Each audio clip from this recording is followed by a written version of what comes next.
സാധാരണ ഇവിടുന്ന് ബാംഗ്ലൂർ പോകുന്ന കുട്ടികൾ പാർട്ട് ടൈം ജോലി ചെയ്യുന്നത് അവരുടെ കുഞ്ഞു കുഞ്ഞു കാര്യങ്ങൾക്ക് വേണ്ടിയിട്ടാണ്.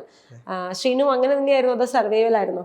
എങ്ങനെയെങ്കിലും കുറച്ച് ക്യാഷ് ഉണ്ടാക്കണം, നല്ല രീതിയിൽ ജീവിക്കണം, ഇതിനപ്പുറം ഒരു തോട്ട് ഉണ്ടായിരുന്നില്ല. ട്രാവൽ ആൻഡ് ടൂറിസം സ്റ്റാർട്ട് ചെയ്യുന്നു. 6 months നല്ല രീതിയിൽ മാർക്കറ്റ് ചെയ്ത് ക്ലയൻസിനെ കൊണ്ടുവരുന്നു. ഞങ്ങൾ ഒത്തിരി വലിയ വലിയ പാക്കേജൊക്കെ ചെയ്തു തുടങ്ങി. പുറത്തുനിന്ന് ക്യാഷൊക്കെ മേടിച്ചിട്ട് ഹോട്ടൽ റൂംസ് ബുക്ക് ചെയ്തിട്ടിട്ട് സെൽ ചെയ്യാൻ, റീസെയിൽ ചെയ്യാനുള്ള കുറേ കാര്യങ്ങൾ ചെയ്യുന്നു. ചെയ്തു, അതൊക്കെ പ്രോഫിറ്റായി. പ്രോഫിറ്റ് എനിക്ക് വന്നില്ല. നമ്മൾ പാർട്ട് ടൈം ഒക്കെ ചെയ്ത് കുറച്ച് ക്യാഷ് ഒക്കെ ആയിട്ട് നല്ല ലൈഫിൽ നിന്നിട്ട് പെട്ടെന്ന് കടത്തിലേക്ക് പോയി. അപ്പോൾ നെക്സ്റ്റ് അറ്റംപ്റ്റ് എന്ന് പറയുന്നത് സൂയിസൈഡ് ആണ്. അങ്ങനെ ഇരിക്കുമ്പോൾ ഞാൻ ഒരാളെ കണ്ട് ശരത്തന്റെ സ്റ്റോറി കേൾക്കുമ്പോൾ ഞാൻ ചോദിച്ചു, ഞാൻ ആത്മഹത്യ ഒന്നുമല്ല. എനിക്ക് ഭയങ്കര മോട്ടിവേഷൻ തന്ന ഒരാളാണ് ശരത്തേടൻ. കാരണം ഒന്ന് ആലോചിച്ച് ഞാൻ എന്നെ പോലത്തെ ഒരാളുടെ ഫാൻ ആവുന്നതില് എന്തെങ്കിലും പറയാനുണ്ടോ? ഞാൻ ഭയങ്കര ഹാപ്പിയാണ്. ഞാൻ പണ്ട് ഫോളോ ചെയ്തിരുന്ന ഒരാള്, അങ്ങനെ ഒരാളുമായിട്ട് ഒരു ബിസിനസ് എന്നൊക്കെ പറഞ്ഞപ്പോൾ I want to be associated എന്ന് നമുക്ക് തോന്നുന്ന ഒരു വ്യക്തി. തൃശ്ശൂർ എന്ന് പറഞ്ഞ ഇപ്പൊ നമ്മുടെ ഹൃദയത്തിന്റെ ഭാഗമായി മാറിയല്ലേ? ആക്ച്വലി ഹാർട്ട് ബ്രേക്കും തൃശ്ശൂരാണ്, നല്ലതും തൃശ്ശൂരാണ്. തൃശ്ശൂരിലുള്ള മണ്ണിൽ നിന്നാണ് ഞാൻ കച്ചവടം സ്റ്റാർട്ട് ചെയ്യുന്നതും തകരുന്നതും ആത്മഹത്യയുടെ ലെവലിൽ നിൽക്കുന്നതും. രണ്ടാമത് ഉയർത്തെഴുന്നേൽക്കുന്നതും തൃശ്ശൂരിൽ നിന്ന് തന്നെയാണ്. മൂന്നാമത് റീബിൽഡ് ചെയ്യുന്നതും തൃശ്ശൂരിൽ നിന്ന് തന്നെയാണ്.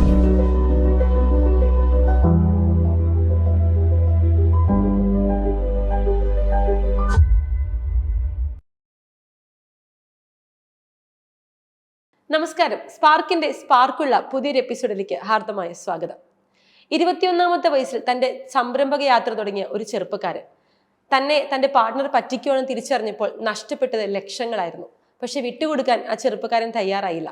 ഇന്ന് 15 വർഷങ്ങൾക്ക് ഇപ്പുറം നിൽക്കുമ്പോൾ വിജയിച്ചൊരു സംരംഭകനായി 800-ലധികം ആളുകളുടെ ജീവിതത്തിൽ ഒരു വെളിച്ചമായി മാറിയ ശ്രീനു എന്ന യുവ സംരംഭകനെയാണ് ഞാൻ നിങ്ങൾക്ക് മുന്നിൽ പരിചയപ്പെടുത്തുന്നത്. ശ്രീനു അനിത ശ്രീകുമാർ. നല്ല സ്വീറ്റ് നെയിം. സ്പാർക്കിന്റെ ഹോട്ട് സീറ്റിലേക്ക് ഹാർദമായ സ്വാഗതം. അനിത അമ്മയാണോ? അനിത അമ്മയാണ്. എന്ത് പറ്റി അമ്മയുടെ പേരുടെ ചേർത്ത് ഒരു ട്രെൻഡാണോ അങ്ങനെ ഇടായെന്നുള്ളത്? അല്ല, ആക്ച്വലി എൻ്റെ പേര് ശ്രീനു അനിത ശ്രീകുമാർ തന്നെയാണ്. ഇൻ ബിറ്റ്വീൻ ഒരു സമയത്ത് പേര് ഭയങ്കര ലോങ് ആയിപ്പോയി എന്ന് പറഞ്ഞ് ഈ ന്യൂസിലൊക്കെ കൊടുത്ത് ഞാൻ പേരൊക്കെ മാറ്റി ശ്രീനു ശ്രീകുമാർ എന്നാക്കി. പിന്നെ കുറച്ച് കഴിഞ്ഞ് കോളേജിൻ്റെ ഒരു ടൈമിൽ അമ്മയായിട്ട് ഒരു പേഴ്സണൽ സംസാരത്തിൻ്റെ ഇടയിൽ അമ്മ പറയണ്ടായി, ആ മാറ്റിയത് അമ്മയ്ക്ക് ഭയങ്കരമായിട്ട് എഫക്ട് ചെയ്തു എന്നുള്ള അന്നാ ഞാൻ അറിയുന്നത്. അന്ന് ഞാൻ തിരുത്തിയതാണ്. വീണ്ടും പരസ്യം കൊടുത്ത് ശ്രീനു അനിത ശ്രീകുമാർ എന്നാക്കി. വീണ്ടും ബാക്ക് ടു നോർമൽ ആക്കി. അതിന് ശേഷം എവിടെ ഇൻട്രൊഡ്യൂസ് ചെയ്താലും ശ്രീനു അനിത ശ്രീകുമാർ അങ്ങനെ പറയുന്നത്. അടിപൊളി. എവിടെയാണ് ജനിച്ചത്, വളർന്നത്? നാടൊക്കെ എവിടെയാണ്? ജനിച്ചത് ട്രിവാൻഡ്രത്താണ്, വളർന്നത് ഒമാനിലാണ്. സ്കൂൾ ജീവിതം മൊത്തം ഒമാനിലായിരുന്നു. അച്ഛൻ എവിടെയായിരുന്നു? അച്ഛൻ അവിടെ വർക്ക് ചെയ്തിരുന്നത്. അങ്ങനെ ഞങ്ങളൊരു സമയമായപ്പോഴത്തേക്ക് ഞങ്ങൾ എല്ലാവരും ഫാമിലിയായിട്ട് അങ്ങോട്ടേക്ക് പോയി. ഒരു അനിയത്തിയും കൂടെ ഉണ്ട്. അപ്പോൾ അത് കഴിഞ്ഞ് ഞാൻ 12th കഴിഞ്ഞപ്പോൾ നാട്ടിലേക്ക് വന്നു. ഞാൻ നാട്ടിലേക്കല്ല വന്നത്, നേരെ ബാംഗ്ലൂരിലേക്കാണ് വന്നത്. പഠിക്കാൻ വന്നാണോ? ജോലി ചെയ്ത് പഠിക്കാനൊരു ഓപ്പർച്യൂണിറ്റി നോക്കി വന്നതാണ്. അങ്ങനെ ബാംഗ്ലൂരിലേക്ക് വന്നു, ഒരു ഡിപ്ലോമ എടുത്തു. അതിനോടൊപ്പം കുറച്ച് ജോലിയും കാര്യങ്ങളൊക്കെ ഏറ്റിപ്പോയി. എങ്ങനെയുണ്ടായിരുന്നു ആ ഒരു അത്രയും നാളും പുറത്ത് പഠിച്ച ഒരാള് ബാക്ക് ടു ഇന്ത്യ എന്ന് പറയുമ്പോൾ ഡിഫിക്കൽട്ട് ആയിരുന്നോ അതോ ഈസി ആയിരുന്നോ? ആക്ച്വലി അന്നത്തെ ഒരു സമയത്ത് ഭയങ്കര ഡിഫിക്കൽട്ട് ആയിരുന്നു. ബിക്കോസ് നമ്മൾ ചെറുപ്പകാലം മൊത്തം വേറൊരു രാജ്യത്ത് നിന്നിട്ട് പെട്ടെന്ന് നാട്ടിലേക്ക് വരുമ്പോൾ ഈ സിറ്റുവേഷനായിട്ടൊന്ന് ഒത്തുപോകാൻ ഭയങ്കര പാടായിരുന്നു. അപ്പോൾ ഒരു 6 months ഒക്കെ കഴിഞ്ഞപ്പോഴത്തേക്ക് ടെക്നിക്കലി ഹോം സിക്കായി തിരിച്ചു പോകാനുള്ള എല്ലാവർക്കും ഇവിടെയാ വരിക, എനിക്ക് തിരിച്ചായിരുന്നു. അപ്പോൾ എനിക്ക് അമ്മയെ കാണണം, തിരിച്ചു പോകണം. കാര്യം ഞാൻ 12th വരെ അമ്മയെ മാറി നിന്നിട്ടില്ല. അങ്ങനെ ഞാൻ തിരിച്ചു പോയിട്ട് കുറച്ച് നാൾ അവിടെ നിന്ന് വീണ്ടും തിരിച്ചു വന്നു. പിന്നെ ഇവിടെ ജോലിയൊക്കെ ആയി കുറച്ചും കൂടെ എസ്റ്റാബ്ലിഷ് ആയതിനു ശേഷം പിന്നെ കുറച്ചും കൂടെ നാടിനോട് കംഫർട്ടായി. പിന്നെ അങ്ങോട്ട് പോയാലും ഒരു ചെറിയ ബ്രേക്കിന് ശേഷം തിരിച്ചു വരും. അങ്ങനത്തെ ഒരു രീതിയിലായി. ഈ ബാംഗ്ലൂർ പഠിക്കാൻ പോകുന്ന എല്ലാവരും ചെയ്യുന്നത് പോലെയാണ് പാർട്ട് ടൈം ജോലി ചെയ്തേ, അതോ കുറച്ചുകൂടെ പൈസ ഉണ്ടാക്കണം, ജീവിക്കണം? സാധാരണ ഇവിടുന്ന് ബാംഗ്ലൂർ പോകുന്ന കുട്ടികൾ പാർട്ട് ടൈം ജോലി ചെയ്യുന്നത് അവരുടെ കുഞ്ഞു കുഞ്ഞു കാര്യങ്ങൾക്ക് വേണ്ടിയിട്ടാണ്. ശ്രീനു അങ്ങനെ തന്നെയായിരുന്നു, അതോ സർവൈവൽ ആയിരുന്നോ? ആക്ച്വലി സർവൈവൽ ആയിരുന്നു. അച്ഛൻ കാർപ്പൻ്ററാണ്. അപ്പം ബിസിനസ്സിലോട്ട് ഇറങ്ങി, തകർന്നു, വീണ്ടും അങ്ങനെ സ്ട്രഗിളിങ് ഒരു ചൈൽഡ്ഹുഡ് ആയിരുന്നു. അപ്പോൾ സ്കൂൾ ജീവിതം കഴിഞ്ഞ് വരുന്ന സമയത്ത് എങ്ങനെയെങ്കിലും കുറച്ച് ക്യാഷ് ഉണ്ടാക്കണം, നല്ല രീതിയിൽ ജീവിക്കണം, ഇതിനപ്പുറം ഒരു തോട്ട് ഉണ്ടായിരുന്നില്ല. എനിക്ക് ഇന്ന ജോലി ചെയ്യണം, ഇന്ന രീതിയിലാവണം, അങ്ങനെയൊന്നും ഉണ്ടായിരുന്നില്ല. പഠിക്കണം ഒബിയസ്ലി, ബിക്കോസ് 9th സ്റ്റാൻഡേർഡിലൊക്കെ ഒത്തിരി സ്ട്രഗിൾ ചെയ്തിട്ടേ സ്കൂളിൽ നിന്നുള്ള കുറേ സിറ്റുവേഷൻസ് ഒക്കെ ഉണ്ട്. സ്കൂളിൽ ഈ പാർഷ്യാലിറ്റി ബഹളമൊക്കെ കണ്ടിട്ട് എന്നെ ആവശ്യമില്ലാതെ 9th സ്റ്റാൻഡേർഡിൽ ഞാൻ ഫെയിൽ അയക്കുന്നു. അപ്പോൾ ഈ ഒരു സിറ്റുവേഷനിൽ പല സ്ഥലങ്ങളിലും പറഞ്ഞതുകൊണ്ട് ആ സ്റ്റോറി എടുത്ത് പറയാത്തെ.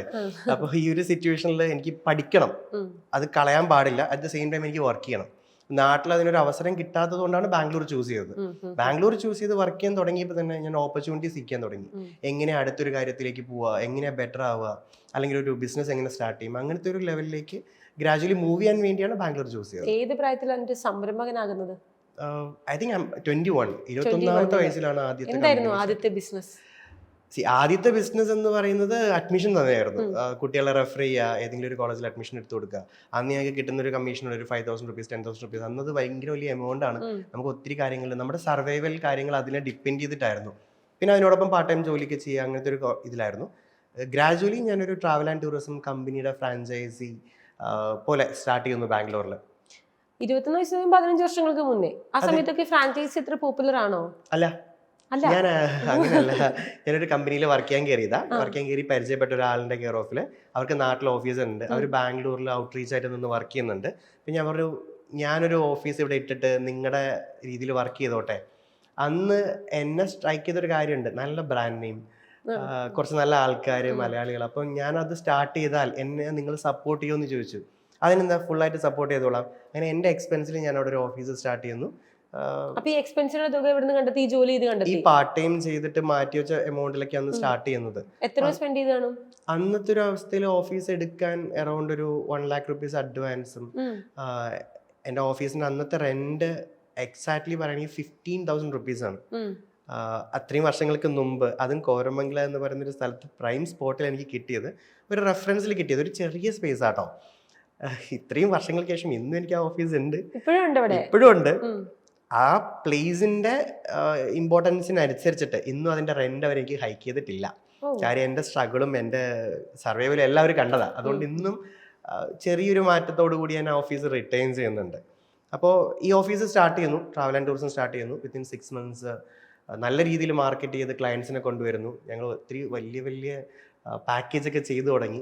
ബാംഗ്ലൂർ എന്നുള്ള ക്ലയൻസായി ഈ കമ്പനിക്ക് ഏറ്റവും കൂടുതൽ എന്നൊരു അവസ്ഥയിലേക്ക് ഞങ്ങൾ എത്തി. അങ്ങനെ ഒരു സമയത്ത് ഞങ്ങൾ നാട്ടിലെ കുറച്ച് ഹോട്ടൽ റൂംസ് എല്ലാം ബ്ലോക്ക് ചെയ്തിടുന്നു. പുറത്തുനിന്ന് ക്യാഷ് ഒക്കെ മേടിച്ചിട്ട് ഹോട്ടൽ റൂംസ് ബുക്ക് ചെയ്തിട്ടിട്ട് സെയിൽ ചെയ്യാൻ, റീസെയിൽ ചെയ്യാനുള്ള കുറേ കാര്യങ്ങൾ ചെയ്യുന്നു. അതൊക്കെ ചെയ്തു, അതൊക്കെ പ്രോഫിറ്റായി. പക്ഷെ ആ പ്രോഫിറ്റ് എനിക്ക് വന്നില്ല.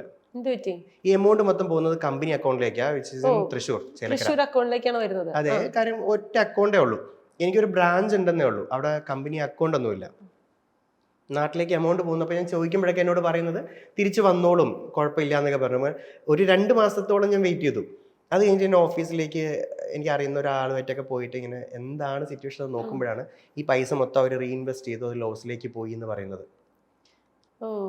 എത്ര ലക്ഷം രൂപ നഷ്ടപ്പെട്ടു? അന്നത്തെ കണക്കിൽ എനിക്ക് പ്രോഫിറ്റ് ഉൾപ്പെടെ 75 lakhs റിട്ടേൺ കിട്ടേണ്ടത് കംപ്ലീറ്റ്ലി ലോസിലേക്ക് പോയി. 75 ലക്ഷം രൂപ നഷ്ടപ്പെട്ടു. എന്ത് ചെയ്തു? എന്നിട്ട് എന്ത് ചെയ്യണമെന്ന് അറിയില്ല. കാര്യം നമുക്ക് ചെറിയ പ്രായം. അന്ന് എനിക്ക്, ഞാൻ 21 years സ്റ്റാർട്ട് ചെയ്തു. ഇതൊരു 1-2 years ശേഷമുള്ള കാര്യം ഞാൻ പറയുന്നത്. എന്ത് ചെയ്യണമെന്ന് അറിയില്ല, സ്റ്റക്കപ്പായി. ഇപ്പോൾ വീട്ടിൽ പറഞ്ഞിട്ട് കാര്യമൊന്നുമില്ല. അച്ഛൻ്റെ കയ്യിൽ അത്രയും ക്യാഷ് ഒന്നും എടുത്ത് തരാനില്ല.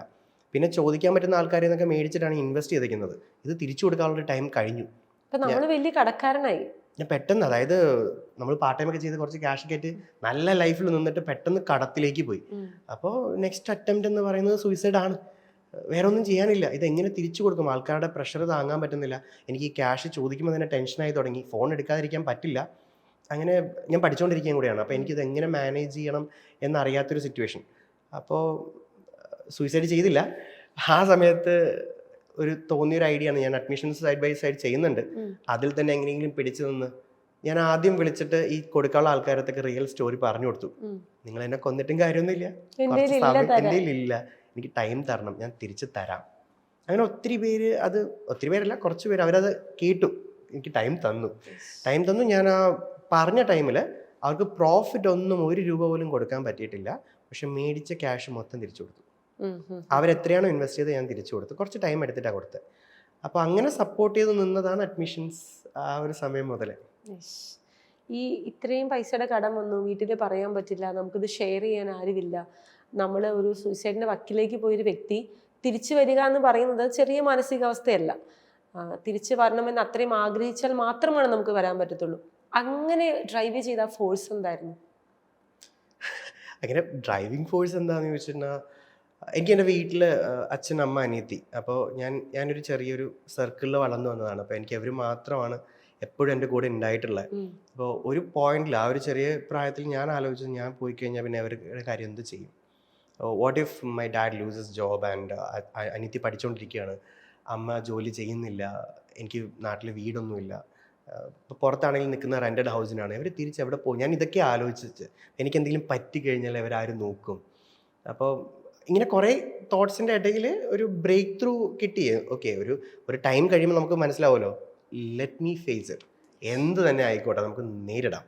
അപ്പം എൻ്റെ വേഴ്സ്റ്റ് ഫിയർ എന്ന് പറയുന്നത് ഞാൻ കമ്മിറ്റ് ചെയ്ത ആൾക്കാരുടെ അടുത്ത് നോ പറയുന്നതായിരുന്നു. അത് ഞാൻ ഓൾറെഡി ചെയ്തു. ഞാൻ വിളിച്ചു പറഞ്ഞു, എൻ്റെ കയ്യിൽ ഇപ്പോൾ ക്യാഷ് ഇല്ല, ഞാൻ കുറച്ച് കഴിഞ്ഞ് തരാം, നിങ്ങൾ എന്നെ വിശ്വസിച്ചേ പറ്റൂ, എനിക്ക് ടൈം തരണം.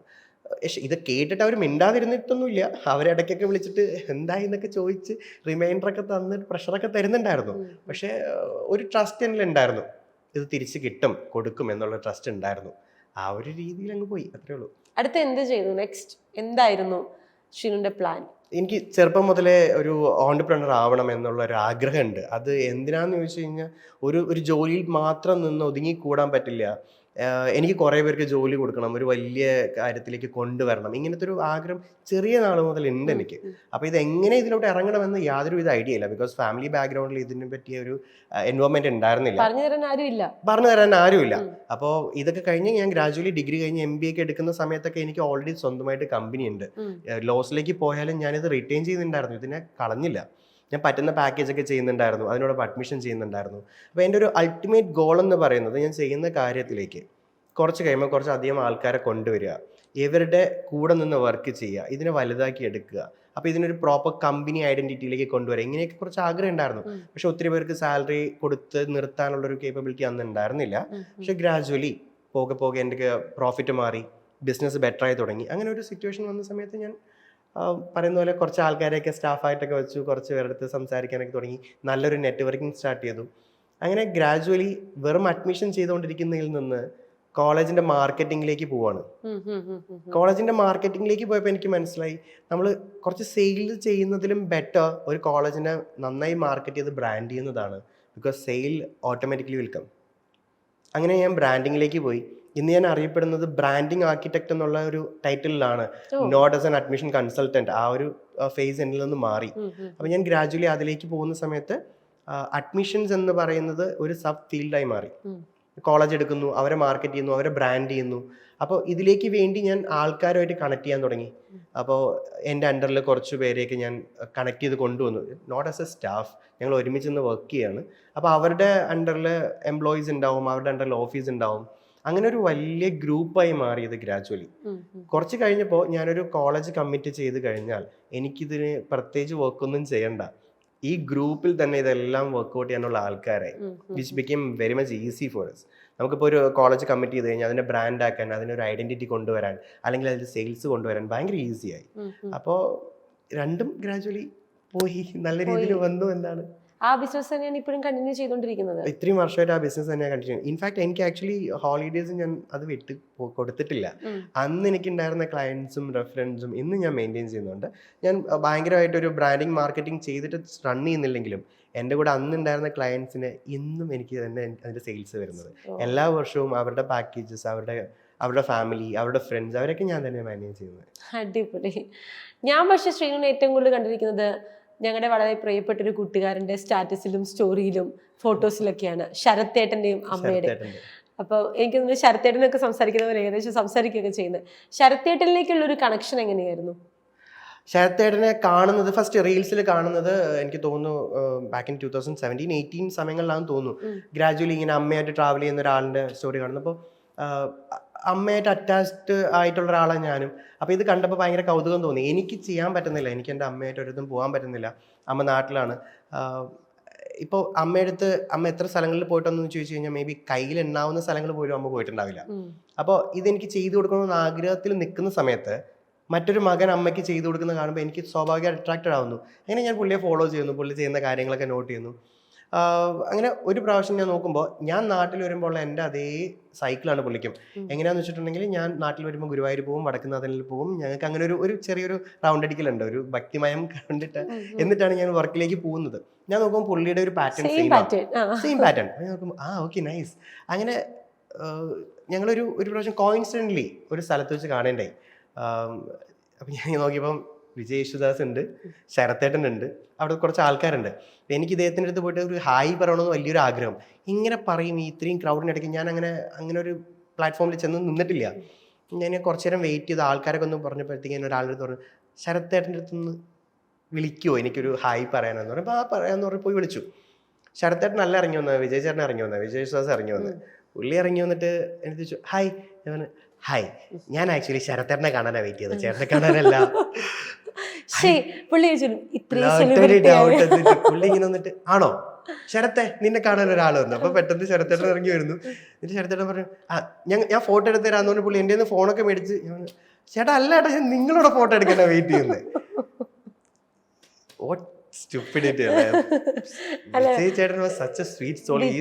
വിജയ് അത് പറഞ്ഞ് കളിയാക്കാറുണ്ട് ഇപ്പോഴും. ഞാൻ ഫസ്റ്റ് ടൈം എവർ കാണുകയാണ് വിജയ് യേശുദാസിനെ. പാട്ട് കേട്ടിട്ടുണ്ടെന്നല്ലാതെ ആളിനെ കണ്ടിട്ട് പോലും ഇല്ല. ഞാൻ അങ്ങനത്തെ ഒരു ഓപ്പർച്യൂണിറ്റിയിൽ ഞാൻ പറഞ്ഞത് എനിക്ക് ശരത്തേട്ടനെ കാണുമെന്ന്. ഐ കൻ ഫീൽ ദാറ്റ് ഒരു ഇതുണ്ടല്ലോ, എനർജി അവിടെ ഇതാകുന്നുണ്ട്. അപ്പൊ ശരത്തേട്ടൻ എന്നെ ഇങ്ങനെ നോക്കുകയാണ്. അപ്പൊ ഞാൻ പറഞ്ഞു ശരത്തേട്ടൻ I am so sorry, actually ഞാൻ എന്താണെന്ന് വെച്ചാൽ ഞാൻ നിങ്ങളെ കുറച്ച് നാളായിട്ട് ഇങ്ങനെ ആ ഒരു ഫോളോ ചെയ്തപ്പോൾ ഞാൻ ആ ഒരു ഇതിലങ്ങ് പറഞ്ഞു പോയത്. I don't feel bad. ഇല്ല എന്ന് പറഞ്ഞപ്പോൾ വിജയ് യേശുദാസ് എന്റെ ഫോട്ടോ എടുത്തു തരാം എനിക്ക്. ഞാൻ വിളിച്ചു ചേട്ടാ നമുക്കൊരു സെൽഫി എടുത്താലോ, എല്ലാവരും ഒരു സെൽഫി ഒക്കെ എടുത്തു. ഫീൽ ചെയ്യിപ്പിക്കരുതല്ലോ അല്ലെ, വിഷമിപ്പിക്കരുതല്ലോ അല്ലെ. അയ്യോ അങ്ങനല്ല, kind of like I felt. ഞാൻ എന്ത് പറയുന്നത്, എനിക്ക് ആ ഒരു എക്സൈറ്റ്മെന്റിൽ ഞാൻ അറിയാതെ പറഞ്ഞതാ. ഒബിയസ്ലി വിജയ് യേശുദാസ് എന്ന് പറയുന്ന ഒരു വ്യക്തിയെ കാണുമ്പോൾ ഉണ്ടാകുന്ന എക്സൈറ്റ്മെന്റ് എനിക്ക് അന്ന് ഞാൻ എക്സ്പെക്ട് ചെയ്യുന്നില്ല ഫസ്റ്റ് ഓഫ് ഓൾ ആളിനെ കാണുമെന്ന്. എന്നിട്ട് അത് കഴിഞ്ഞ് ഞങ്ങൾ സംസാരിച്ചു വരുന്ന കാര്യമുണ്ട്. ശരത്തേട്ടൻ ഒരു ടാറ്റു അടിക്കാൻ നിൽക്കുക. എനിക്കൊരു ടാറ്റു സ്റ്റുഡിയോ ഉണ്ടായിരുന്നു പനമ്പള്ളി നഗറിൽ. അപ്പോൾ ഞാനിങ്ങനെ അതിലേക്ക് പിച്ചും ചെയ്യുക, like I want him to do it. അപ്പോൾ ഞാൻ പറഞ്ഞു ചേട്ടാ ഞാൻ ഇങ്ങനെയൊക്കെ ചെയ്തു തരാം. അങ്ങനെ അതിൻ്റെ ഒരു ഡിസ്കഷൻ കുറച്ച് നാൾ ഞങ്ങൾ, അപ്പോൾ എനിക്ക് ഫോൺ നമ്പർ തരുന്നു, ഞങ്ങൾ കുറച്ചാൾ സംസാരിക്കുന്നു. പിന്നെ ഞാൻ നാട്ടിലേക്ക്, ഞാൻ ബാംഗ്ലൂരാണ്, ഞാൻ തിരിച്ചു വരുമ്പോൾ ഗുരുവായൂർ പോവും, വടക്കുന്നാഥിൽ പോവും, പോയി ശരത്തേട്ടൻ്റെ കൂടെ കുറച്ച് നേരം സ്പെൻഡ് ചെയ്യും, തിരിച്ചു പോകും. ഇതായി ഒരു റൊട്ടീൻ. അങ്ങനെ ഞാൻ ശരത്തേട്ടൻ്റെ കഥകളൊക്കെ കേൾക്കുമ്പോൾ ശരത്തേട്ടൻ എന്നെക്കാളും കുറെ ഫെയിലിയറിൽ നിൽക്കുന്ന ഒരാള്. സമാധാനമായി, ഞാൻ മാത്രമല്ല, ഇങ്ങനെ കുറേ പേരുണ്ട്. ഭയങ്കരമായിട്ട് ശരത്തേട്ടൻ്റെ സ്റ്റോറി കേൾക്കുമ്പോൾ ഞാൻ ചോദിച്ചു ദൈവമേ ഞാൻ ആത്മഹത്യ ശ്രമിച്ചതൊന്നുമല്ല. ജപ്തിയിലടക്കം നിന്നിട്ട് will power is like huge. എനിക്ക് ഭയങ്കര മോട്ടിവേഷൻ തന്ന ഒരാളാണ് ശരത്തേട്ടൻ. കാരണം ശരത്തേട്ടൻ മറ്റേ ഇവിടെ ഇരുന്ന് പറഞ്ഞപ്പോ ഇതേ സീറ്റിൽ തന്നെ ശരത്തേട്ടൻ അമ്മ ഇവിടെ ഇരുന്ന് പറഞ്ഞപ്പോ ശരത്തേട്ടൻ പറയണ്ടായി, നാട്ടിൽ നിന്ന് ചേട്ടൻ വിളിച്ചിട്ട് പറഞ്ഞു എടാ ഇവിടെ ജപ്തിക്ക് ആള് വന്നിരിക്കുക. അപ്പൊ തിരിഞ്ഞു നോക്കുമ്പോ അമ്മ മറ്റേ മഞ്ഞ് വാരി എറിഞ്ഞോണ്ടിരിക്കും. അപ്പൊ ഞാൻ വാരി എറിഞ്ഞു കുറച്ച് കഴിക്കുക കൂടെ ചെയ്തു. നാട്ടിൽ ചെല്ലുമ്പോ വീടുണ്ടാവുമെന്ന് ആർക്കറിയാം. പക്ഷെ അത് അദ്ദേഹം എടുത്തിരിക്കുന്ന ഒരു പോസിറ്റിവിറ്റി ഉണ്ട്. അത് പോസിറ്റീവായിട്ട് എടുക്കാൻ എനിക്ക് പറ്റത്തില്ല. ഒന്നാലോചിക്കുക, ഞാൻ എന്നെ പോലത്തെ ഒരാളുടെ ഫാൻ ആവുന്നതില് എന്തെങ്കിലും പറയാനോ. ലൈക്ക് എന്റെ കണ്ണൊക്കെ നിറഞ്ഞിരിക്കട്ടെ. ഞാൻ ശരത്തേട്ടാ I don't know what to say, like you are someone I am looking up to എന്നൊക്കെ പറഞ്ഞിട്ട് ഞാനത് വിട്ടു. അത് അങ്ങനെ ഒരു ഇത് വിട്ടില്ല. അത് കഴിഞ്ഞിട്ട് പിന്നെ ഗ്രാജുവലി ഒരു മീറ്റപ്പിൽ ഞങ്ങളിങ്ങനെ സംസാരിച്ചപ്പോൾ എടാ ഞാൻ എബ്രോഡ് സ്റ്റഡീസ് തുടങ്ങാനായിട്ട് ഒരു ടീമായിട്ട് സംസാരിച്ചു, ഒരു വർഷമായിട്ട് അത് മൂവ് ചെയ്യുന്നില്ല. ഞാൻ പറഞ്ഞു നിങ്ങൾക്ക് എന്തിനാ വേറൊരാൾ, ഞാൻ ചെയ്യുന്നില്ലേ? പറഞ്ഞു നീ ഡൊമസ്റ്റിക് അഡ്മിഷൻ അല്ലേ കൂടുതൽ ഫോക്കസ് ചെയ്യുന്നത്. അല്ല ചേട്ടാ, ഞാൻ ആക്ച്വലി എബ്രോഡ് അഡ്മിഷൻ പണ്ട് ചെയ്തിട്ടുണ്ട് നല്ല രീതിയിൽ. പിന്നെ ഇൻ ബിറ്റ്വീൻ ഞാൻ തിരക്കായുന്ന സമയത്ത് ഞാൻ ഒന്ന് ബ്രേക്ക് വെച്ചതാണ്. അതിൽ ഞാൻ ചെയ്യാത്തതല്ല, വേണ്ടാന്ന് വെച്ചതാണ്. ഇപ്പോഴും എല്ലാ വർഷവും എനിക്ക് നല്ലൊരു ഗ്രൂപ്പ് എബ്രോഡിൽ പോകുന്നുണ്ട്. ഞാൻ അതിനൊരു പ്രത്യേകം ബ്രാൻഡ് ഐഡന്റിറ്റി കൊടുത്തിട്ടില്ല. പെർഫെക്റ്റ് എന്നാൽ നമുക്കൊരു ബ്രാൻഡ് ഐഡന്റിറ്റി കൊടുക്കാം. S abroad. ഞാൻ ഭയങ്കര ഹാപ്പിയാണ്. ഞാൻ പണ്ട് ഫോളോ ചെയ്തിരുന്ന ഒരാൾ, എനിക്ക് ഭയങ്കര മോട്ടിവേഷൻ. അന്ന് വീഡിയോസിൽ അങ്ങനെ മോട്ടിവേറ്റഡ് ഒന്നും അല്ല, അതൊരു രസം. പുള്ളിയെ കാണുമ്പോൾ, അമ്മയായിട്ട് പോകുന്ന കാണുമ്പോൾ ഒരു ഭംഗി തോന്നി. പത്രത്തിലെ ഫോട്ടോസ് ആയിരുന്നു ഏറ്റവും കൂടുതൽ. പത്രത്തിലെ ഫോട്ടോസ് ഞാൻ പറഞ്ഞു, എനിക്ക് ഈ പ്രിന്റിങ് അതിൽ ഫോട്ടോ ഒക്കെ വരുമ്പോൾ സമൺ ഹ്യൂസ് എന്നൊക്കെ പറഞ്ഞ് ഇങ്ങനെ നോക്കി നിൽക്കുന്നുണ്ടായിരുന്നു. അങ്ങനെ ഒരാളുമായിട്ട് ഒരു ബിസിനസ് എന്നൊക്കെ പറഞ്ഞപ്പോൾ nice, I want to be associated എന്ന് നമുക്ക് തോന്നുന്നൊരു വ്യക്തി. ഇന്നിപ്പോൾ ഞങ്ങൾ ചുമ്മാ ചായ കുടിക്കാൻ പോകുന്നു, കറങ്ങി നടക്കുന്നു. കഴിഞ്ഞ ദിവസം മൂകാംബിക ടെമ്പിളിൽ വിജയ് യേശുദാസുമായിട്ട് പോയിരുന്ന് പാട്ടൊക്കെ പാടി പുള്ളിയായിട്ട് തിരിച്ചു വരുന്നു. Become very much normal. അന്ന് ഞങ്ങളപ്പോൾ പണ്ടത്തെ സ്റ്റോറിയൊക്കെ പറഞ്ഞിട്ട് ചിരിക്കും പറയുന്നുണ്ട്, എടാ അന്ന് നീ വിജയോടെ ഫോട്ടോ വേണ്ടെന്ന് കാണിച്ചേട്ടാ, ഓർമ്മിപ്പിക്കില്ല, അറിയാതെ പറഞ്ഞു പോയതാ, കയ്യിൽ നിന്ന് വീണ് പോയതാ. അതൊരു എക്സൈറ്റ്മെന്റിൽ നമ്മളുടെ ഉള്ളിലൊരു ചൈൽഡ് ഉണ്ടാവുമല്ലോ, the kid who is looking up to a person. ഞാൻ ആ ആരാധന മൂത്തിട്ട് ശരത്തേട്ടാ എനിക്ക് നിങ്ങളോട് ഫോട്ടോ മതി എന്ന് പറഞ്ഞു പോയതാ. തൃശ്ശൂർ എന്ന് പറഞ്ഞ ഇപ്പൊ നമ്മുടെ ഹൃദയത്തിന്റെ ഭാഗമായി മാറിയല്ലേ? തൃശ്ശൂർ എന്നും ആക്ച്വലി ഹാർട്ട് ബ്രേക്കും തൃശ്ശൂരാണ്, നല്ലതും തൃശ്ശൂരാണ്. തൃശ്ശൂർ ബിക്കോസ് ഞാൻ ഫസ്റ്റ് ട്രസ്റ്റ് ചെയ്ത് ബിസിനസ് തുടങ്ങുന്ന ആ പാർട്ട്ണറും ഫ്രം തൃശ്ശൂരാണ്. തൃശ്ശൂരിലെ മണ്ണിൽ നിന്നാണ് ഞാൻ കച്ചവടം സ്റ്റാർട്ട് ചെയ്യുന്നതും തകരുന്നതും ആത്മഹത്യയുടെ ലെവലിൽ നിൽക്കുന്നതും. രണ്ടാമത് ഉയർത്തെഴുന്നേൽക്കുന്നതും തൃശ്ശൂരിൽ നിന്ന് തന്നെയാണ്. മൂന്നാമത് റീബിൽഡ് ചെയ്യുന്നതും തൃശ്ശൂരിൽ നിന്ന് തന്നെയാണ്. എല്ലാം തൃശ്ശൂരാണ്. അപ്പോൾ മോർ ദാൻ ട്രിവാൻഡ്രം എൻ്റെ ഹോം ടൗണിനെക്കാട്ടിയും കൂടുതൽ എനിക്ക് ഏറ്റവും ഇഷ്ടപ്പെട്ട സ്ഥലം തൃശ്ശൂർ തന്നെയാണ്. ഒരുപാട് ബിസിനസ്സുകൾ ചെയ്യുന്നുണ്ട്. ഇതിൽ ഏറ്റവും ഇഷ്ടപ്പെട്ട് ചെയ്യുന്ന ബിസിനസ് ഏതാണ്? ഏറ്റവും ഇഷ്ടപ്പെട്ട് ചെയ്യുന്ന കാര്യം കൗൺസിലിംഗ് ആണ്. ഇപ്പോഴും എനിക്ക് പറഞ്ഞ് മനസ്സിലാക്കി കൊടുക്കാൻ, അതിനെ എക്സ്പ്ലെയിൻ ചെയ്ത് കൊടുക്കാൻ, എൻ്റെ സാധ്യതകൾ പറഞ്ഞു കൊടുക്കാൻ ഭയങ്കര ഇഷ്ടമുള്ള കൂട്ടത്തിലാണ്. ബിസിനസ് ഏറ്റവും കൂടുതൽ ചെയ്യുന്നത് ബ്രാൻഡിങ് ആക്ടിവിറ്റിയാണ് ഏറ്റവും കൂടുതൽ ഇഷ്ടം. ഈ ഒരു സമയത്ത് ഈ ഒരു ജനറേഷനിൽ കണ്ട മയക്കുമരുന്നും കള്ളും കഞ്ചാവും അടിച്ച് കയറ്റി ഉണ്ടാക്കുന്ന ലഹരിയിലും എനിക്ക് ഭയങ്കര താല്പര്യമാണ് ഞാനൊരു പ്രൊഡക്റ്റ് കൊണ്ടുവന്ന് ഹിറ്റാക്കുന്നത്. ആൾക്കാരുടെ ഇടയിൽ ആ പ്രൊഡക്റ്റിനെ കുറിച്ച് കേൾക്കുമ്പോൾ നാളെ ഞാൻ അതിൻ്റെ ഒരു ഫീ സ്ട്രക്ചർ, ഒരു കാര്യം ഇതാണെന്ന് പറയുമ്പോൾ ഐ നോ ദാറ്റ്, അല്ലെങ്കിൽ ഈ കോളേജ് എനിക്ക് അറിയാം, ഈ ഇൻസ്റ്റിറ്റ്യൂഷൻ ഞാൻ കേട്ടിട്ടുണ്ട്, ഇവിടെയാണ് ഞങ്ങൾ പഠിക്കേണ്ടത് എന്ന് എന്നോട് തിരിച്ചു പറയുമ്പോൾ പ്രൗഡല്ലേ? എനിക്ക് ചെയ്യാൻ പറ്റുന്നതിൻ്റെ മാക്സിമത്തിൽ ഞാൻ നിൽക്കുന്നത്. I'm not through that. ഞാൻ ഇന്നും എൻ്റെ സ്വന്തമായിട്ടുള്ള ബ്രാൻഡിങ് ചെയ്തിട്ടില്ലെങ്കിലും എൻ്റെ ഇൻസ്റ്റിറ്റ്യൂഷൻ അറിയുമെന്ന് പറയുമ്പോൾ ഇറ്റ്സ് സെയിം ആസ് ലൈക്ക് എന്നെ അറിയുന്നത് പോലെ തന്നെയാണ്. അപ്പോൾ അതുമായിട്ട് അസോസിയേറ്റ് ചെയ്ത് പറയുമ്പോൾ, അത് അറിയാമെന്ന് പറയുമ്പോൾ അതെനിക്ക് ഭയങ്കര ലഹരിയാണ്. സോ ബ്രാൻഡിങ് ആക്ടിവിറ്റിയാണ് ഏറ്റവും ഇഷ്ടം. അടിപൊളി. അതുപോലെ ഞാൻ ചോദിക്കട്ടെ, ഇപ്പം നമ്മൾ ആദ്യം ഡിസ്കസ് ചെയ്തപ്പോൾ പറഞ്ഞു കൂടെ 800 പേരുണ്ടെന്ന്. അപ്പം ഞാൻ സ്വാഭാവികമായിട്ട് ഞാൻ എക്സ്പെക്ട് ചെയ്തത് 800 പേരും ബാംഗ്ലൂർ പഠിക്കാൻ വന്ന വിദ്യാർത്ഥികളായിരിക്കുമെന്നാണ്. അതുകൊണ്ടാണ് ഞാൻ വലിയ എക്സൈറ്റ്മെന്റ് ഒന്നും ഇല്ലാതെ ചോദിച്ചത്, വിദ്യാർത്ഥികളായിരിക്കുമല്ലോ. പക്ഷെ അത് വിദ്യാർത്ഥികളല്ല, വിദ്യാർത്ഥികളെ ഞാൻ അതിനു വേണ്ടി ചൂസ് ചെയ്യാറില്ല. അവർ അഡ്മിഷൻ ചെയ്യാമെന്ന് പറഞ്ഞാലും ഞാൻ അവരെ ചൂസ് ചെയ്യാറില്ല എന്ന് പറഞ്ഞപ്പോൾ ഞാൻ അന്നേരം ചോദിച്ചില്ല എന്തുകൊണ്ടാണെന്ന്. പക്ഷെ ഇനി ഇപ്പോൾ ചോദിക്കാൻ ആഗ്രഹിക്കുന്നു. കാരണം ശ്രീനു വരുന്നതും വിദ്യാർത്ഥിയായിട്ടാണ്. ശ്രീനു വരുന്നതും വിദ്യാർത്ഥിയായിരുന്നപ്പോൾ തന്നെ അഡ്മിഷൻ ചെയ്തിട്ടാണ് ഈ ഒരു ഇപ്പോൾ കാണുന്ന ലെവലിലേക്ക് വരുന്നത്. ഒരു ബിഗിനിങ് സ്റ്റേജ് അതായിരുന്നു. പക്ഷെ എന്തുകൊണ്ട് ഇപ്പോൾ വരുന്ന കുട്ടികളെ ആ ഒരു ഗണത്തിലേക്ക് നിങ്ങൾ കൂട്ടുന്നില്ല, അല്ലെങ്കിൽ അവരെ കൊണ്ട് അഡ്മിഷൻ ചെയ്യിക്കുന്നില്ല? ഡിഫറൻസ് സെയിം ആണ് ആക്ച്വലി. ഞാൻ അഡ്മിഷൻ തുടങ്ങുന്ന സമയത്ത് അല്ലെങ്കിൽ അഡ്മിഷനിലോട്ട് ഇറങ്ങുന്ന സമയത്ത് കിട്ടുന്ന എമൗണ്ട് ചെറുതായിരുന്നു. 5,000, 10,000, 25,000 റുപ്പീസ് ആയിരുന്നു മാക്സിമം കിട്ടിക്കൊണ്ടിരുന്ന എമൗണ്ട്. ഞങ്ങൾക്ക് അതിൽ റെൻ്റ് ഉണ്ട്, ഞങ്ങളുടെ എക്സ്പെൻസിനുള്ള കാര്യങ്ങളുണ്ട്, ഫീസ് ഉണ്ട്. ഇങ്ങനത്തെ കാര്യങ്ങളിലൊക്കെ വരുന്ന സമയത്ത് ഞങ്ങൾക്ക് അതിൽ പ്രത്യേകിച്ച് മാറ്റി വെക്കാനായിട്ട് ഹ്യൂജ് എമൗണ്ട് ഒന്നും വരാറില്ല. അപ്പോൾ അതിൻ്റെതായ ചിലവുകളും കാര്യങ്ങളുണ്ട്. നമ്മൾ ഹാപ്പി ആയിട്ട് പൊയ്ക്കൊണ്ടിരിക്കുന്ന ഒരു സമയം. ഇന്ന് കിട്ടുന്ന എമൗണ്ട് ഹ്യൂജ് ആണ്. ഇന്ന് കിട്ടുന്ന എമൗണ്ട് അതിൽ ഒത്തിരി മേലെയാണ്. അപ്പോൾ പഠിക്കുന്ന കുട്ടികൾക്ക് അത്രയും വലിയ എമൗണ്ട് കിട്ടേണ്ട കാര്യമുണ്ടോ? ഫസ്റ്റ് ഓഫ് ഓൾ അവർക്ക് ട്യൂഷൻ ഫീസ് ബാങ്ക് ലോണോ വീട്ടിൽ നിന്നോ കൊടുക്കും.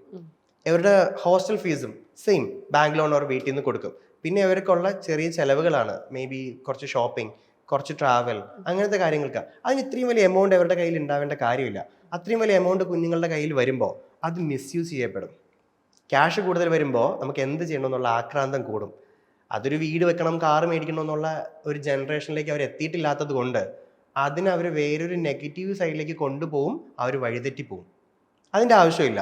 പിന്നെ പഠിക്കാൻ വരുമ്പോൾ അത് പഠിച്ച് തീർത്തിട്ട് ഒരു കാര്യത്തിലേക്ക് പോകുന്നതും നല്ലതായിരിക്കും എന്ന് തോന്നി. ഞങ്ങൾ കുറേ പാർട്ട് ടൈം ഒക്കെ ചെയ്ത് പഠിച്ച് വരേണ്ട ഒരു സിറ്റുവേഷൻ ഇപ്പം ഇല്ല. ഇപ്പം കുട്ടികൾ പാർട്ട് ടൈം ചെയ്യുന്നത് നല്ലതാണെന്ന് ഞങ്ങൾ ഒത്തിരി പറഞ്ഞാലും ആരും ചെയ്യുന്നില്ല. Part time gives you experience, knowledge, exposure. ആരും ചെയ്യുന്നില്ല. എല്ലാവർക്കും 3 വരെ ക്ലാസ് അല്ലേ, പിന്നെ എങ്ങനെ പാർട്ട് ടൈം ചെയ്യും? ഞങ്ങൾ 3 മണി വരെ ക്ലാസ് കഴിഞ്ഞിട്ട് 3:30 തൊട്ട് രാത്രി 2 മണി വരെ വർക്ക് ചെയ്തിട്ടുണ്ട്. അത് ഞങ്ങൾക്ക് ആ എക്സ്പീരിയൻസും എക്സ്പോഷറും ക്യാഷിനും ആവശ്യമുള്ളതുകൊണ്ട് ഇന്ന് അതിൻ്റെ ആവശ്യകതയില്ല. അപ്പോൾ ഈസി ആയിട്ട് കിട്ടുന്ന ക്യാഷാണ് അഡ്മിഷനിൽ വരുന്നത്. ഇതിനെ മിസ്യൂസ് ചെയ്യില്ലേ? ഭയങ്കര ഹാർഡ് ഏൺഡ് മണി അല്ല എന്നൊരു തോന്നൽ വരുമ്പോൾ ഇത് എങ്ങനെ വേണം മിസ്യൂസ് ചെയ്യപ്പെടും. അതുകൊണ്ട് കുട്ടികളെ ഇതിൽ എൻകറേജ് ചെയ്യാൻ എനിക്ക് താല്പര്യമില്ല.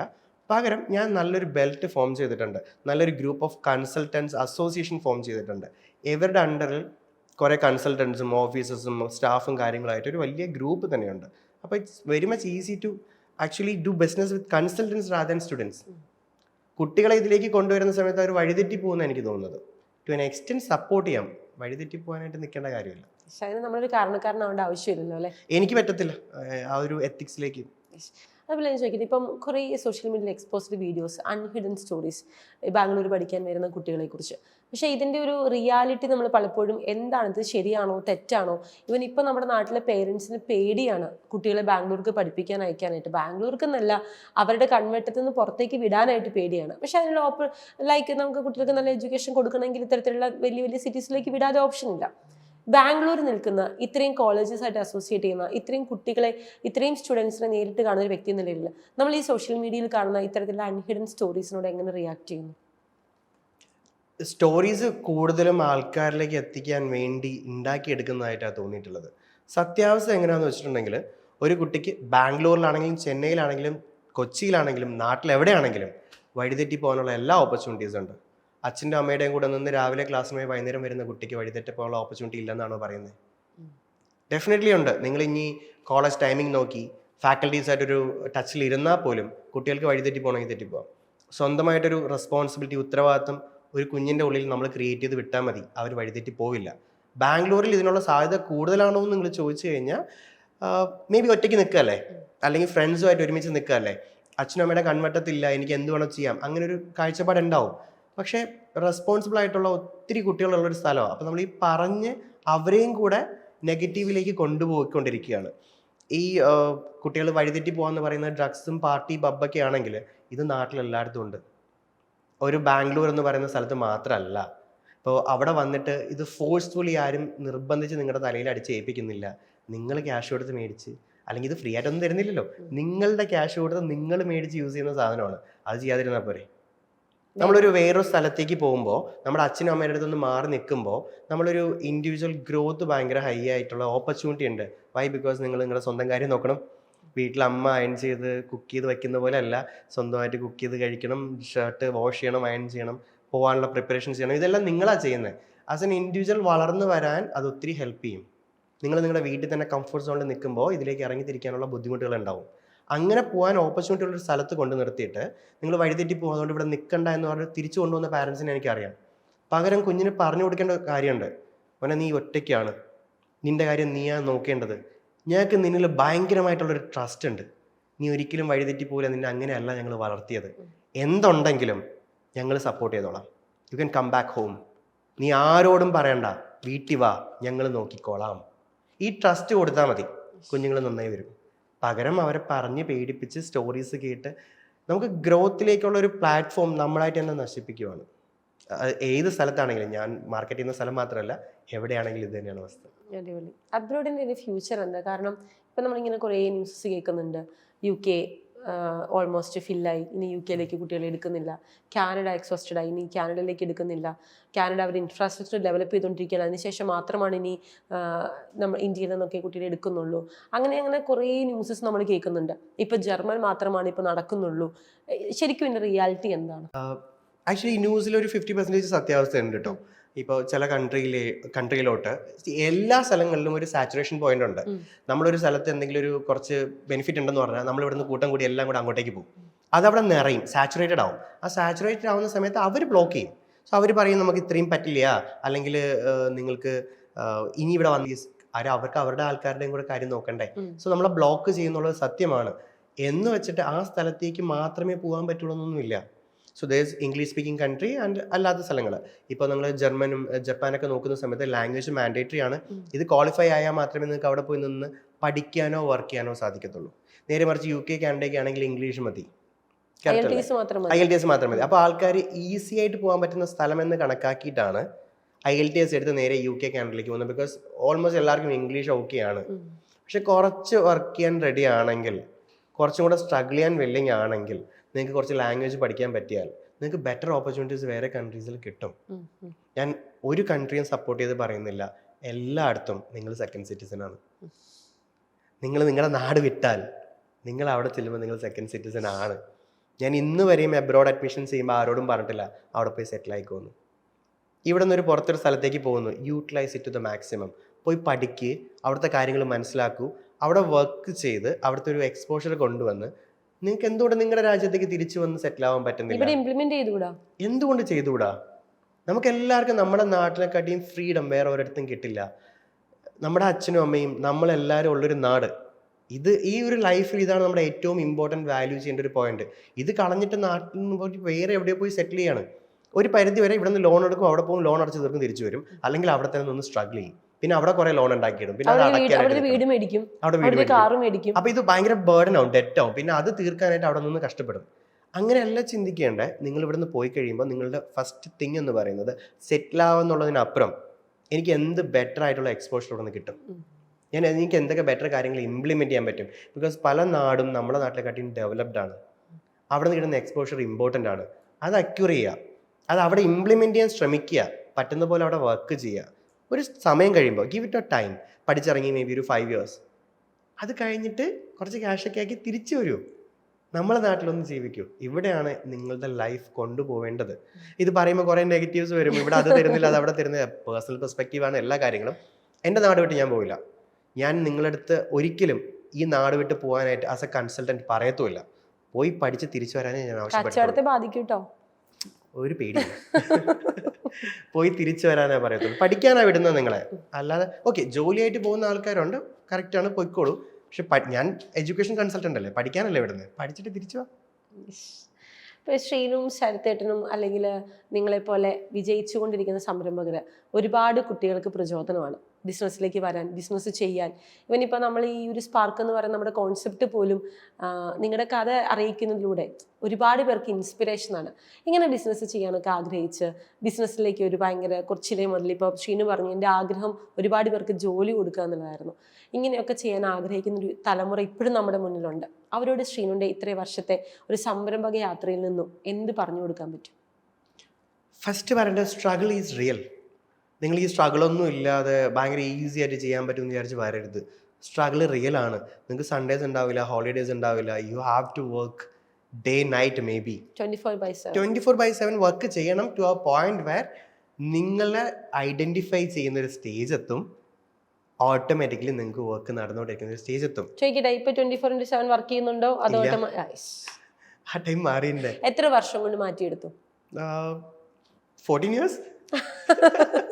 ആക്ച്വലി ഞാനിപ്പോ ഈ 15 വർഷമായിട്ട് വർക്ക് ചെയ്യുന്നു പറയുന്നില്ലേ, ഇപ്പൊ റീസെന്റ് ആണ് എനിക്ക് അതിന്റെ ആവശ്യം ഇല്ലാതെ വന്നത്. എന്റെ പല കാര്യങ്ങളും സെൽഫ് റൺ ആയത് റീസെന്റ് ആണ്. അപ്പോൾ അതിൽ സ്മാർട്ട് വർക്ക് ഉണ്ടാവും, ഹാർഡ് വർക്ക് ഉണ്ടാവും. പക്ഷെ I believe in the hard work. Because ഞാൻ സ്ക്രാച്ചിൽ നിന്ന് തുടങ്ങി പല സമയം എനിക്ക് പണി കിട്ടിയത് കാരണം തന്നെ എനിക്കിതൊരെണ്ണം ബിൽഡ് ചെയ്ത് വരാൻ പറ്റും. ആ കോൺഫിഡൻസ് എനിക്കുണ്ട്. ഇപ്പോൾ ഞാനും ശരത്തേട്ടനുമായിട്ട് എസ് അക്കാഡമി എന്ന് പറയുന്ന ഒരു പ്ലാറ്റ്ഫോം വർക്ക് ചെയ്യുന്നുണ്ട്. എസ് അക്കാഡമിയിൽ ഓൺടർപ്രണേഴ്സിനെ ഉണ്ടാക്കുകയാണ്. We are giving help, like you know, വരുന്ന കുട്ടികൾക്ക് പറഞ്ഞു കൊടുക്കുകയാണ് how to be an entrepreneur. നിങ്ങൾക്ക് എന്തൊക്കെ സ്ട്രഗിളാണ് റിയൽ ലൈഫിൽ വരാൻ പോകുന്നത്. It's not a bookish thing അല്ലേ. റിയൽ ലൈഫിൽ എന്തൊക്കെ നിങ്ങൾക്ക് വരും, എന്തൊക്കെ നിങ്ങൾ ഫേസ് ചെയ്യണം, എങ്ങനെ നിങ്ങൾ ഫണ്ടിങ് കൊണ്ടുവരാൻ പറ്റും, ക്യാഷ് ഇല്ലാതെ എങ്ങനെ സ്റ്റാർട്ട് ചെയ്ത് ബിൽഡ് ചെയ്യാൻ പറ്റും, ഒരു സ്റ്റേജ് എത്തുമ്പോൾ ഇതെങ്ങനെ നിങ്ങൾക്ക് ബെറ്റർ ആക്കി കൊണ്ടുവരാൻ പറ്റും, how can you B A brand your self എന്ന് പറയുന്നൊരു സാധനം ഞങ്ങൾ പഠിപ്പിച്ചു കൊടുക്കുന്നുണ്ട്. ഞാൻ ഒത്തിരി സ്ഥലങ്ങളിലൊന്നും അത് പറഞ്ഞു കൊടുത്തിട്ടില്ല, അതിനുവേണ്ടി ഒരു എസ്റ്റാബ്ലിഷ് ചെയ്തിട്ടില്ല. ബിക്കോസ് കുറച്ച് പേരെ കൊണ്ടുവരുമ്പോൾ പെട്ടെന്ന് ബെറ്റർ ക്വാളിറ്റി കൊണ്ടുവരാൻ പറ്റുന്നതുകൊണ്ട് ലിമിറ്റഡ് നമ്പേഴ്സിന് മാത്രമേ ചെയ്യുന്നുള്ളൂ. മേ ബി ഇൻ ഫ്യൂച്ചർ നമുക്ക് ഒത്തിരി വലിയ ആൾക്കാരെ കൊണ്ടുവരാൻ പറ്റുമായിരിക്കും. അങ്ങനെ വരട്ടെ. ആസ് ഓഫ് നൗ ഞങ്ങളൊരു ചെറിയ ചെറിയ ഗ്രൂപ്പ്സിന് ഓൺടർപ്രണേഴ്സ് ആയിട്ട് ഡെവലപ്പ് ചെയ്തുകൊണ്ടിരിക്കുകയാണ്. ഒറ്റ ചോദ്യം ഇപ്പൊ പറയുന്നത് ചോദിക്കട്ടെ, പൈസ ഇല്ലാതെ സംരംഭകനാകാൻ സാധിക്കൂ? 100% yes. ക്യാപിറ്റൽ വേണ്ട? 0 ക്യാപിറ്റലിൽ നിന്ന് ഉണ്ടായ ഒരാളാണ് ഞാൻ. അതിനോടൊപ്പം തന്നെ ഉണ്ടാക്കിയ എല്ലാ ക്യാഷും നഷ്ടപ്പെട്ടിട്ട് രണ്ടാമത് ഒന്നുമില്ലായ്മയിൽ നിന്ന് തുടങ്ങിയതാണ് ഞാൻ. നിങ്ങളെല്ലാവരും ആലോചിക്കുന്ന ഒരു വലിയ ഓഫീസ് സ്പേസ് 10 സ്റ്റാഫിനെ വെച്ചിട്ട് നിങ്ങൾ റണ്ണ് ചെയ്യാമെന്നുള്ളതാണെങ്കിൽ നിങ്ങൾക്കൊരിക്കലും ഒരു ബിസിനസ് നടത്തിക്കൊണ്ടുപോകാൻ പറ്റില്ല. നിങ്ങളെന്ന് സ്വന്തമായി ഒറ്റയ്ക്ക് നിന്ന് വർക്ക് ചെയ്ത് ക്യാഷ് ഉണ്ടാക്കാൻ പഠിക്കുന്നോ അന്നേ നിങ്ങൾക്ക് നല്ലൊരു ബിസിനസ് പേഴ്സൺ ആവാൻ പറ്റത്തുള്ളൂ. കാര്യം നാളെ നിങ്ങൾ ഒരാളിനെ ഡിപ്പെൻഡ് ചെയ്താൽ അവർ ഇറങ്ങിപ്പോയാൽ എന്ത് ചെയ്യും എന്നും കൂടെ നിങ്ങൾ ആലോചിക്കണം. ബിക്കോസ് കൂടെ നിൽക്കുന്ന സ്റ്റാഫ് അല്ലെങ്കിൽ കൂടെ നിൽക്കുന്ന വർക്ക് ചെയ്യുന്ന ആൾക്കാരെല്ലാവരും നല്ലതാണ്. അവരൊക്കെ നമുക്ക് ട്രസ്റ്റ് ചെയ്യാം, അവർക്കെല്ലാം നമുക്ക് ഡെലിഗേറ്റ് ചെയ്ത് കൊടുക്കാം, പഠിപ്പിച്ച് കൊണ്ടുവരാം. പക്ഷെ അറ്റ് ദ സെയിം ടൈം നിങ്ങളാണ് ഇതിൻ്റെ ഫൗണ്ടേഷൻ, നിങ്ങളാണ് ഇതിൻ്റെ പില്ലർ, നിങ്ങളിലാണ് ഇത് മൊത്തം ഉള്ളതെന്നുള്ള ബോധം നിങ്ങൾക്ക് ഉണ്ടാവണം. So if you are not able to do it, nobody else will be. വളരെ ചെറിയ പ്രായത്തിൽ തന്നെ പൈസ ഉണ്ടാക്കിയിട്ടുണ്ട്, പൈസ പോയിട്ടുണ്ട്, വീണ്ടും പൈസ ഉണ്ടാക്കി. എന്താ പറയുന്നത്, ഇപ്പോൾ ലൈഫ് സെറ്റിലാണ്. പണത്തിന് ശ്രീനു കൊടുക്കുന്ന ഒരു വാല്യൂ എന്തായിരിക്കും? What is money in your life? What is in your bag? എല്ലാവരും കാണുന്ന കുറെ ക്ലീശ ചോദ്യങ്ങളൊക്കെ ഉണ്ടല്ലോ. അതുപോലെ ഒരു സംരംഭകനോട് നിങ്ങളുടെ ബാഗിൽ എന്താണെന്ന് ചോദിക്കുന്നതിനേക്കാൾ നല്ലൊരു ചോദ്യമല്ലേ പണത്തിന് നിങ്ങൾ കൊടുക്കുന്ന വാല്യൂ എന്താണ്? ഇഷ്ടപ്പെട്ട സാധനങ്ങൾ മേടിക്കാനുള്ള ഒരു മീഡിയം മാത്രം, നത്തിങ് എൽസ്. അത് വരും പോവും, കുറച്ച് കൂടുതൽ വരും, കുറച്ച് കൂടുതൽ പോവും. അതിനല്ല ഇമ്പോർട്ടൻസ് കൊടുക്കേണ്ടത്, എക്സലൻസിനാണ് ഇമ്പോർട്ടൻസ് കൊടുക്കേണ്ടത്. ഇത് ഓട്ടോമാറ്റിക്കലി വന്നോളും. ആൾക്കാർക്ക് അറിയാത്തൊരു കാര്യമുണ്ട്, ഈ മാഗ്നറ്റ് പോലെയാണ്. അടുത്തോട്ട് കൊണ്ടുപോകുമ്പോൾ ഇത് അകലത്തേക്ക് പോകും. നിങ്ങൾ ആക്ച്വലി അതിലേക്കല്ല പോകേണ്ടത്. ക്യാഷിൻ്റെ പിന്നാലെ ഓടരുത്. നിങ്ങൾ ഓടേണ്ടത് നിങ്ങളുടെ ഐഡൻറ്റിറ്റി ക്രിയേറ്റ് ചെയ്യുന്ന ബ്രാൻഡിൻ്റെ പിന്നാലെ, നിങ്ങൾ വർക്ക് ചെയ്യുന്നതിൻ്റെ പിന്നാലെ. Automatically money will flow in. അത് വരുന്ന സമയത്ത് അത് യൂസ് ചെയ്യാൻ പഠിക്കുക. അത് വാരി വലിച്ച് സ്പെൻഡ് ചെയ്യാതിരിക്കുക. നിങ്ങൾക്ക് ആവശ്യമുള്ള കാര്യങ്ങൾ വയ്ക്കുക, ആവശ്യമുള്ളത് മാറ്റി വയ്ക്കുക. ഈ ഒരു ലെവൽ ഓഫ് മെച്ചോർഡ് തിങ്കിങ്ങിലേക്ക് എത്തിപ്പെട്ടാൽ നന്നാവും. എനിക്ക് ഒത്തിരി കാര്യങ്ങൾ കിട്ടാതെ വന്നിട്ടുണ്ട്. അത് കിട്ടണമെന്ന് ആഗ്രഹമുണ്ട്. അപ്പോൾ മണി ഒരു മീഡിയം മാത്രമാണ്. അത് കിട്ടാനുള്ളൊരു മീഡിയം മാത്രം. പണം കൊടുത്ത് നേടിയ ഏറ്റവും വലിയ കാര്യം എന്തായിരിക്കും ലൈഫിൽ? കുട്ടിനാളിൽ കാണുന്നൊരു അവസ്ഥ എന്ന് വെച്ചാൽ ഞങ്ങൾ പുറത്താ ജനിച്ചല്ല വളർന്നതൊക്കെ പുറത്താണ്. അപ്പോൾ തിരിച്ചു വരുമ്പോൾ ഒരു കുടുംബ വീടെന്ന് പറഞ്ഞ കുഞ്ഞു വീടാണ്. എനിക്ക് തോന്നുന്നു ഈ പണ്ട് ഓലയൊക്കെ ഇട്ടൊരു വീട് സെറ്റപ്പാണ്. അപ്പോൾ എൻ്റെ ഏരിയയിൽ അങ്ങനത്തെ ഒരു ചെറിയ വീട് വേറെ ഒന്നും കണ്ടിട്ടില്ല. ഞാൻ എപ്പോഴും ആലോചിക്കും ഇത് ചില്ലുകൂട്ടിലിട്ട് മ്യൂസിയമാക്കി മാറ്റിയാലോ. നാളെ കുറച്ച് കഴിയുമ്പോൾ എൻട്രി ടിക്കറ്റ്, അന്നും ബിസിനസ് ആലോചിച്ചു, എൻട്രി ടിക്കറ്റ് ഒക്കെ കൊടുത്ത് വീട് കാണാനൊരു ചടങ്ങ്. കാര്യം ഈ സാധനം ഇപ്പോൾ കാണാനില്ലേ, വംശനാശം സംഭവിച്ചൊരു സാധനം. അപ്പോൾ ഇതിലാണ് കിടക്കുന്നത്. അപ്പോൾ ഞാൻ ബാംഗ്ലൂർ നിൽക്കുന്ന സമയത്ത് എൻ്റെ അമ്മ അനിയത്തി നാട്ടിലേക്ക് വന്നു, അനിയത്തിക്ക് പഠിക്കാനായിട്ട്. അപ്പോൾ ഇവരൊറ്റയ്ക്ക, അച്ഛൻ പുറത്താ, ഞാൻ ബാംഗ്ലൂരിലാണ്. ഈ നല്ല മഴയും കാറ്റൊക്കെ ഉള്ള സമയത്തില്ലേ എനിക്ക് ടെൻഷൻ, എനിക്ക് ഉറക്കാൻ പറ്റില്ല. ഇതെങ്ങാനും പൊട്ടിപ്പൊളിഞ്ഞ് വീഴുമോ. ഞാനൊരു സമയത്ത് ചെറുപ്പത്തിൽ ഞാൻ ദേഷ്യം വന്നിട്ട് ആ ഡോറിലടിച്ചപ്പോൾ ആ ഡോറ് പൊട്ടിയിട്ട് സൈഡിലെ വോള് ക്രാക്കായി. അത്രയേ ഉള്ളൂ അതിൻ്റെ ബലം. ചെറുതായിട്ട് നമ്മളിങ്ങനെ ചെയ്യുമ്പോൾ ഈ കാറ്റും മഴയത്ത് എന്താ സംഭവിക്കുക. ഈ പേടി ഭയങ്കരമായിട്ട് ഉള്ളിലുള്ളത് കാരണം ഞാൻ ഇടയ്ക്കിടയ്ക്ക് വിളിച്ചു ചോദിക്കും. വീട്ടിൽ വിളിച്ചിട്ട് വീടിനോട് ചോദിക്കാൻ പറ്റില്ല. അപ്പം ചോദിക്കും, അമ്മ നമുക്ക് ആ വീട് പൊട്ടിച്ചളഞ്ഞാലോ എന്നൊക്കെ പറഞ്ഞ് തമാശയൊക്കെ പറഞ്ഞ് കളിക്കാറുണ്ട്. അപ്പോൾ ഇത് 1-2 രാത്രിയല്ല കേട്ടോ. എൻ്റെ ചൈൽഡ്ഹുഡിലെ ഏറ്റവും വലിയ ട്രോമ എന്ന് പറയുന്നത് ഇതായിരുന്നു. ഇത് പൊട്ടിയെങ്ങാനും വീഴുമോ, അമ്മയ്ക്ക് എന്തെങ്കിലും പറ്റുമോ, അനിയത്തിക്ക് എന്തെങ്കിലും പറ്റുമോ, വേറെ ആരെനിക്കുള്ള ആ ഒരു ടെൻഷൻ. അപ്പം ഞാൻ എന്ന് അവർക്കൊരു എനിക്ക് ഇഷ്ടപ്പെട്ട രീതിയിലൊരു വീടുണ്ടാക്കി അവരെ സേഫായിട്ട് മാറ്റി. അന്ന് ഐ വാസ് ലൈക്ക് ഹാപ്പി. അപ്പോൾ ക്യാഷ് കൊണ്ട് ഇങ്ങനത്തെ കുറേ കാര്യങ്ങൾ ചെയ്യാൻ പറ്റും. പിന്നെ ഈ പറയുന്ന അച്ഛനും അമ്മയും ഒരു പ്രായത്തിൽ കിടന്ന് കുറേ കഷ്ടപ്പെടാൻ നമ്മൾ കാണുന്നുണ്ടാവുമല്ലോ. There will come a moment വേറെ ഓക്കെ ഇവർക്കൊന്നും ചെയ്യാനില്ല, ഇവർ വെറുതെ TV കണ്ടാൽ മതി അല്ലെങ്കിൽ വീട്ടിൽ ഇരുന്നാൽ മതി. ആ ഒരു സ്റ്റേജിലേക്ക് അവരെ കാണുമ്പോൾ കിട്ടുന്നൊരു ഹാപ്പിനെസ്, ഇതെല്ലാം ക്യാഷ് കൊണ്ട് ഉണ്ടാക്കാൻ പറ്റുന്ന കാര്യങ്ങളാണ്. ഇതിനും അപ്പുറം ആൾക്കാർ പറയുന്നതൊന്നും എനിക്കറിയില്ല. എനിക്ക് എൻ്റെ ഒരു കോൺസെപ്റ്റ്സ് ഒക്കെ ഇങ്ങനെയാണ്. എനിക്കിഷ്ടമായി. കാരണം ഞാൻ എപ്പോഴും നമ്മുടെ ഓഫീസിൽ വരുന്ന കുട്ടികളോട് പറയും, നിങ്ങൾ ഫസ്റ്റ് സാലറി കിട്ടി കഴിയുമ്പോൾ നിങ്ങളുടെ അച്ഛനോ അമ്മയ്ക്ക് എന്തെങ്കിലും ഗിഫ്റ്റ് ചെയ്യുക. നമുക്ക് എല്ലാ മാസവും ഗിഫ്റ്റ് ചെയ്യാൻ തോന്നും. കാരണം അവരുടെ ഉള്ളിൽ നമ്മൾ ആ ഗിഫ്റ്റ് ചെയ്യുമ്പോൾ കാണുന്നൊരു സന്തോഷമുണ്ട്. നമ്മൾ 1 രൂപ ഉണ്ടാക്കിയാൽ 50 പൈസയ്ക്ക് അവർക്ക് എന്തെങ്കിലും മേടിച്ചു കൊടുക്കുക. അപ്പോൾ കിട്ടുന്ന ഹാപ്പിനെസ് വേറെ ഒന്നിനും കിട്ടത്തില്ല. ബേസിക്കലി ഞാൻ ആ ഒരു കോൺസെപ്റ്റുള്ള ആളാണ്. ഞാൻ എൻ്റെ സറൗണ്ടിങ്സിൽ നിൽക്കുന്നവർ നന്നായി ജീവിക്കണം, അവരെ നന്നായി ടേക്ക് കെയർ ചെയ്യണം, നമ്മൾ ഉണ്ടാക്കുന്ന പൈസ കൊണ്ട് അവർക്ക് കുറേ സാധനങ്ങൾ ചെയ്തു കൊടുക്കണമെന്ന് ആഗ്രഹിക്കുന്ന ഒരാളാണ്. സോ ശ്രീനു പറയുന്നത് എനിക്ക് ഭയങ്കരമായിട്ട് കണക്ട് ചെയ്യാം. ജോലി ചെയ്യുന്ന സമയത്ത് ഫസ്റ്റ് സാലറി കൂട്ടി വെച്ചിട്ട് അമ്മയ്ക്ക് സാരി, അച്ഛനൊരു ഷർട്ടൊക്കെ മേടിച്ച് കൊടുക്കുന്ന സമയത്ത് ഞാനിത് തിരിച്ച് ഒമാനിലേക്ക് പോയിട്ട് അമ്മയ്ക്ക് കൊടുക്കുകയാണ്. അപ്പോൾ അമ്മയ്ക്ക് അറിയില്ല അന്ന് ഞാൻ പാർട്ട് ടൈം ചെയ്യുന്ന കാര്യം. ഞാൻ ആക്ച്വലി ഒരു ടൈം വരെ അവരത് പറഞ്ഞിട്ടുണ്ടായിരുന്നില്ല. ക്ലാസ് ഉണ്ട്, ഫോൺ അറ്റൻഡ് ചെയ്യാൻ പറ്റില്ല. അപ്പോൾ ഈ സാരി കൊടുക്കുന്ന സമയത്തുണ്ടല്ലോ അമ്മ ഒരു 5ാം ക്ലാസ്സിൽ പഠിക്കുന്ന കുട്ടികളെ പോലെ ആയിരുന്നു. ഹാപ്പിനെസ് ഇൻ ഹർ ഐസ് അല്ലേ. അമ്മ തുള്ളിച്ചാടുമായിരുന്നു. That's the first thing I bought for her എന്നുള്ള രീതിയിലേ എനിക്ക് തോന്നുന്നു. അമ്മ നാട്ടിൽ വന്നിട്ട് എല്ലാ ഫംഗ്ഷനും ഈ സാരി എടുത്തിട്ട് പോകുന്നത് മോൻ മേടിച്ചതാണ്. ലൈക്ക് ഓക്കെ മതി അമ്മ ഇച്ചിരി ഓവർ ആവുന്നുണ്ട്. അപ്പം എൻ്റെ അടുത്ത് പറയല്ലോ, അല്ല അമ്മ എൻ്റെ അടുത്ത് അത് നേരിട്ട് പറഞ്ഞിട്ടില്ലെങ്കിൽ ഇത് കാണിച്ചു കൂട്ടുന്നത് ഞാൻ കാണുന്നുണ്ട്. ഇതിനും അപ്പുറം ഒന്നും നിങ്ങൾക്കൊന്നും കിട്ടാനില്ല. നിങ്ങൾ എത്ര കാർ മേടിച്ചാലും ഏറെ എന്തൊക്കെ ഫ്ലാറ്റോ എന്ത് ചെയ്താലും ഈ ഹാപ്പിനെസ്സിന് പകരം വെക്കാൻ നിങ്ങളുടെ കയ്യിലൊന്നും ഉണ്ടാവില്ല.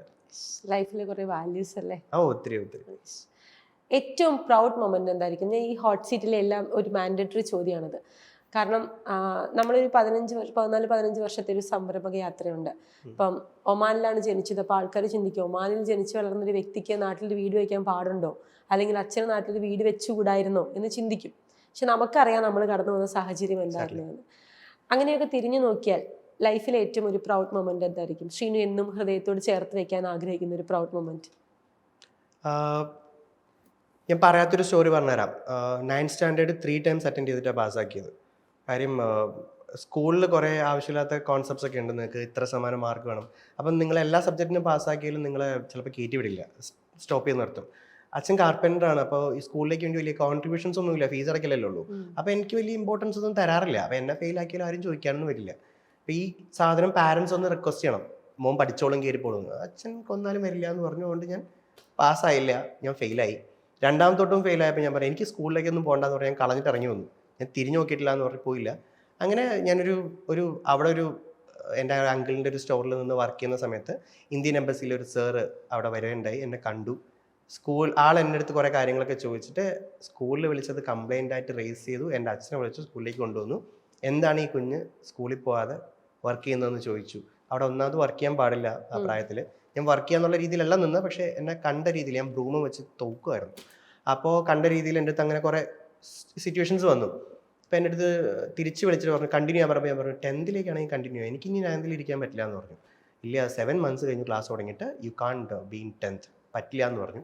അങ്ങനെ കുറേ കാര്യങ്ങളൊക്കെ ഈ പറയുന്ന ബോർഡ് മെമ്പേഴ്സിൻ്റെ ഇടയിലൊന്നും സംസാരിക്കാനുള്ളൊരു പ്രാപ്തി അച്ഛനും ഇല്ല എനിക്കും ഉണ്ടായിരുന്നില്ല. അന്ന് അവർ പറയുന്നത് കേട്ട് 3rd time റിപ്പീറ്റ് ചെയ്തിട്ട് പാസ്സായി.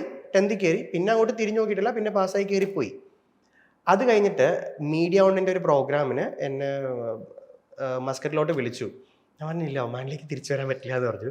അപ്പോൾ എൻ്റെ ഒരു ഫ്രണ്ട് എൻ്റെ ക്ലാസ്മേറ്റ് ആണ്, അതായത് എൻ്റെ 3rd attempt എൻ്റെ കൂടെ പഠിച്ച് കയറി വന്നൊരു ക്ലാസ്മേറ്റ് ആണ് മീഡിയ ഓൺ ആക്കിയപ്പോൾ ഇല്ലടാ എനിക്ക് വേണ്ടി ഒന്ന് വരണമെന്ന് പറഞ്ഞു.